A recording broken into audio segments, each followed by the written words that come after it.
دنیا میں اگر جتنے لوگ ہوتے ہیں نا اس کو ملٹیپلائی اگر آپ 10 کریں تو اتنے جانور ہوتے ہیں. یعنی اگر 8 ارب انسان ہے تو 80 ارب جانور ہیں جو زمین پر جانور ہیں, اور اس کو ملٹیپلائی 10 کریں تو پرندے ہوتے ہیں. یعنی اس کا مطلب دنیا میں 800 ارب پرندے ہیں. پرندوں کی کالونی کون سی ہے؟ پرندوں کے گھر کون سے ہیں؟ پرندے کہاں رہتے ہیں؟ کبھی سوچا آپ نے؟ پرندے کسی بلڈنگ میں نہیں رہتے, پرندے درختوں پہ رہتے ہیں.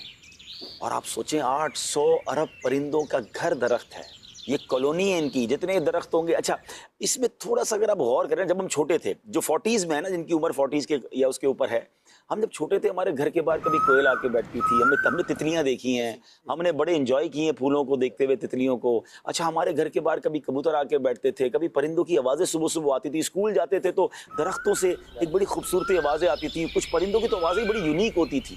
ہمارے اسکول میں بھی درخت ہوتے تھے, ٹھیک ہے. اب کہاں ہیں وہ آوازیں؟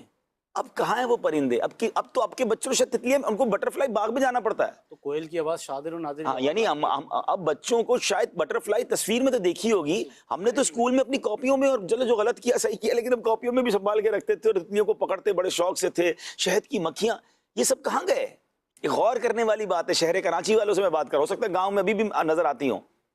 جو بڑے بڑے شہر ہم نے کانکریٹ کے جنگل بنا دیے نا, ہم نے صرف بلڈنگیں بنائی, ہم نے روڈیں بنائی, درخت کاٹتے گئے.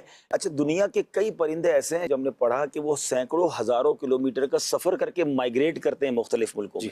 اچھا وہ جا کے رہیں گے کہاں؟ اب جن شہروں میں گھر ہی نہیں ہے پرندوں کے, تو وہ پرندے کیوں آئیں گے ہمارے پاس؟ وہ اللہ کی مخلوق کیوں آئے گی؟ اللہ پاک کی یہ مخلوق ہے, جہاں سایہ دے رہے ہیں, جہاں پھل دے رہے ہیں, جہاں آکسیجن دے رہے ہیں, وہاں پرندوں کو گھر بھی درخت دے رہے ہیں. کاغذ لکڑی سے بنتا ہے. تو بہت کچھ ہے, بہت کچھ ہے.